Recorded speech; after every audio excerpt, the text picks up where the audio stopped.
দুশ্চিন্তা বাড়াচ্ছে 2024 সাল। গবেষকরা জানাচ্ছেন এই 2024 সালে দেশ জুড়ে রেকর্ড গরম পড়তে চলেছে, যা ছাপিয়ে যাবে 2023-এর সকল রেকর্ডকে। আর শুধু তাই নয়, বিগত বেশ কয়েকটি দশকের রেকর্ডকেও রীতিমতো গোল দেবে 2024 সাল। চমকে দেওয়া তথ্য জানেন, 90% গরম পৃথিবীর বুকে ছড়িয়ে থাকা মহাসাগর শুষে নেয়। গত বছর 15 জেটাজুলস ক্ষমতা শুষে নিয়েছে মহাসাগর। অন্যদিকে যেখানে 1 জেটাজুলসের মাত্রা সারা পৃথিবী জুড়ে এক বছরে যা শক্তি উৎপন্ন করা হয় তার 10 গুণ বেশি। যে পরিমাণ গরম তাপ শুষে নিচ্ছে সমুদ্র বা মহাসাগর, তা হলো হিরোশিমা বোমার 5 গুণ বেশি। কখনো কোনো জায়গায় অতিবৃষ্টি, কখনো আবার কোনো জায়গায় খরা, বিপর্যস্ত হচ্ছে জনজীবন। শুধু তাই নয়, একাধিক জায়গায় ধস, দাবানলের গ্রাসে জনজীবন স্তব্ধ হয়ে উঠছে। একাংশ আবহাওয়া বিশেষজ্ঞদের মতে এল নিনোর প্রভাবেই আবহাওয়ার এই চরম খামখেয়ালিপনা লক্ষ্য করা যাচ্ছে।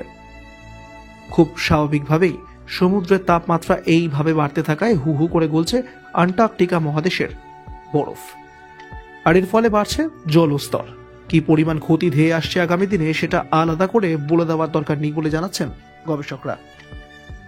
আবহাওয়াবিদেরা জানাচ্ছেন 2024 সালে তীব্র তাপপ্রবাহ বয়ে যাবে, আর এই তাপপ্রবাহ কোথায় কখন বয়ে যাবে তা নিয়ে পূর্বাভাস দেওয়া এখনই সম্ভব নয়। প্রায় 250 বছরের পরে জুলাই মাসে এমন গরম পড়তে চলেছে ভারতে। আর এই দাবি করেছেন মার্কিন মহাকাশ সংস্থা নাসার গোদ্দার্ড ইনস্টিটিউট অফ স্পেস স্টাডিজের বিজ্ঞানীরা। ওই মার্কিন সংস্থার পক্ষ থেকে জানানো হয়েছে 1880 সালে জুলাই মাসে শেষবার এমন গরম পড়েছিল। 2024 সালে পৃথিবীর উষ্ণতম জানুয়ারি মাস দেখেছে বিশ্ব। বৃহস্পতিবার 8ই জানুয়ারি এই তথ্য জানিয়েছে ইউরোপীয় ইউনিয়নের কোপারনিকাস ক্লাইমেট চেঞ্জ সার্ভিস। এর আগে উষ্ণতম জানুয়ারির রেকর্ড ছিল 2020 সালের। অতিরিক্ত পরিমাণে যানবাহন চলা, একই সঙ্গে নানা রকম শিল্প সংস্থা ও ভুরি ভুরি কারখানা মজুদ রয়েছে এই পশ্চিমবঙ্গেও।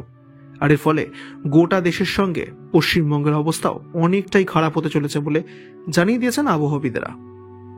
ফেব্রুয়ারি মাসের মাঝখানেই যেখানে মানুষ রীতিমতন গরমে এবং অস্বস্তিতে ভুগছে, সেখানে আসন্ন গ্রীষ্মকাল ঠিক কিরকম কাটবে সেই নিয়ে ইতিমধ্যেই চিন্তার ভাঁজ পড়ছে সাধারণ মানুষের কপালে। ব্যুরো রিপোর্ট, এক ঝলকে, কলকাতা।